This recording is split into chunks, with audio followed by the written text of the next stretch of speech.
안녕하세요, 써니입니다. 그동안 잘 지내셨나요?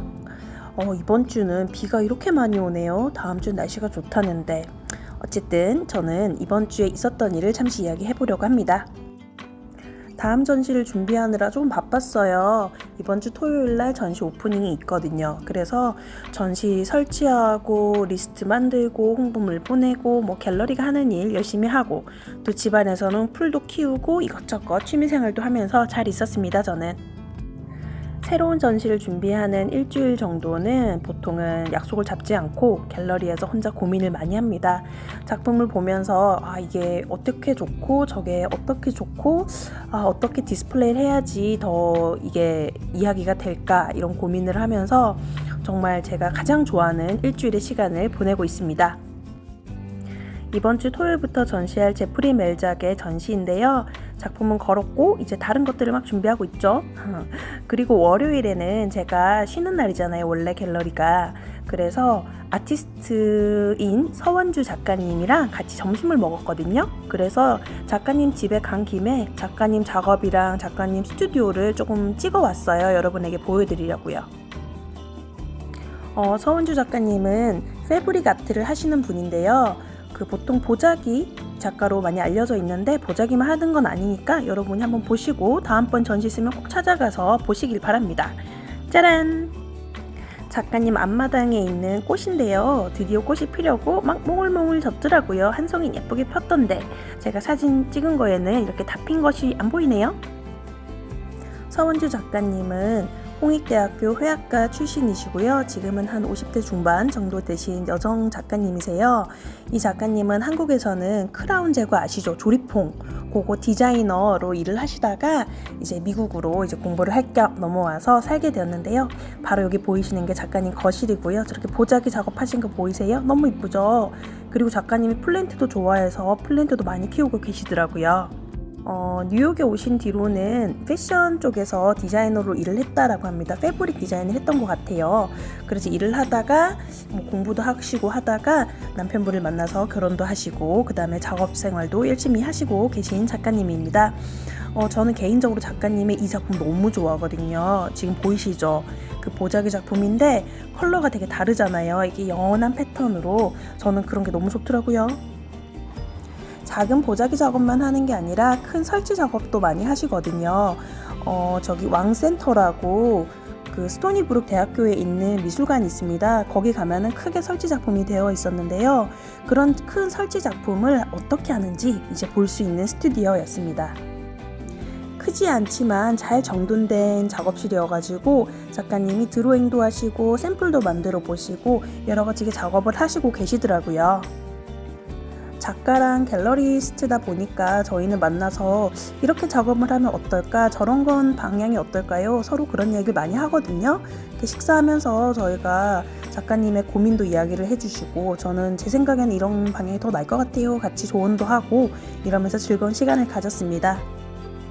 보통의 회화 작업을 하는 작가님들 작업실은 물감이 묻을까봐 조금 조심도 해야 되고 좀 지저분한 부분도 많고 한 게 있었거든요. 조각은 말할 필요도 없죠. 그런데 작가님은 천이랑 드로잉 위주로 하다 보니까 작업실이 굉장히 깔끔하고 좋았습니다.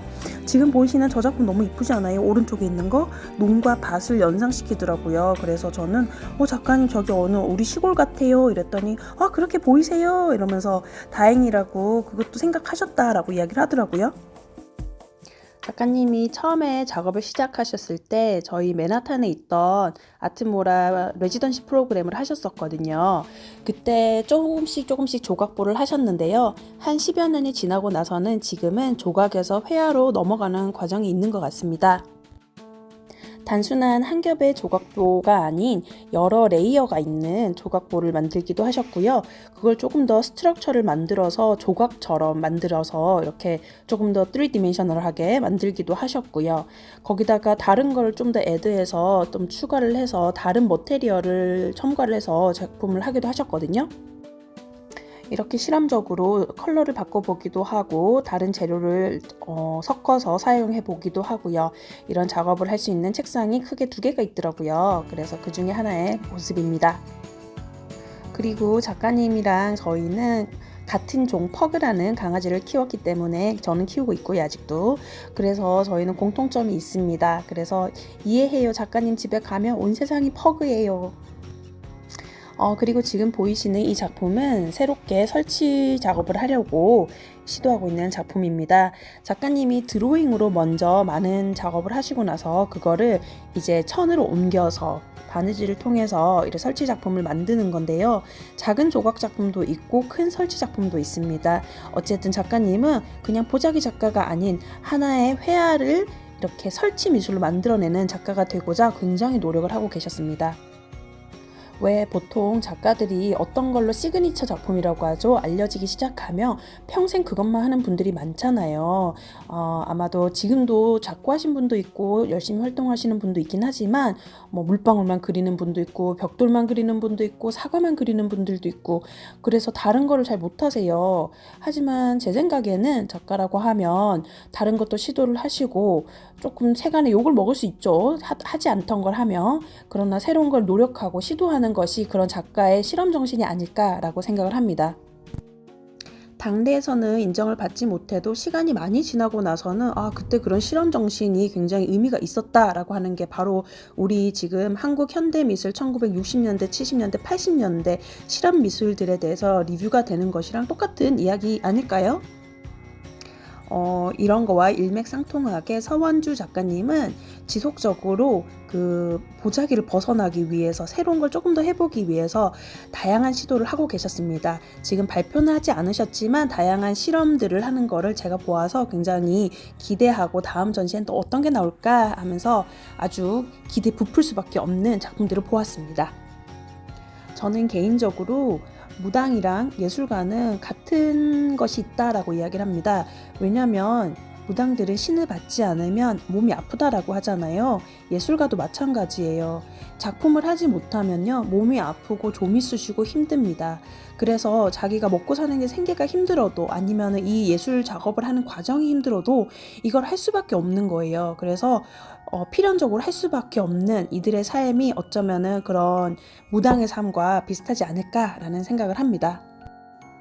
작가님은 한국 전통적인 요소를 가지고 있는 작품을 하기 때문에 미국에 있는 미술관에서 굉장히 좋아하는 작가입니다. 그리고 작가님 자체가 솔직하시고 그리고 뭐랄까 과하지 않아요. 이 작가님은 자기가 할 수 있는 역량만큼 정확하게 이야기하시고 그걸 해내시기 때문에 약속을 꼭 지키시기 때문에 누구나 좋아할 수 있는 큐레이터들이 아주 좋아하는 그런 예술가 스타일이라고 이야기를 할 수 있습니다. 제가 개인적으로 참 존경하고 좋아하는 작가님이세요. 그리고 작가님이 저보다 조금 더 연배가 있으시기 때문에 항상 저에게 좋은 조언과 격려를 항상 해주십니다. 그래서 큰 힘이 되는 작가님이셔서 여러분에게도 이 작가님의 따뜻한 작품과 이렇게 열심히 하는 모습을 조금 보여드렸던 거예요. 그럼 여러분 남은 한 주간 또 잘 지내시고 우리는 또 만나요. 안녕!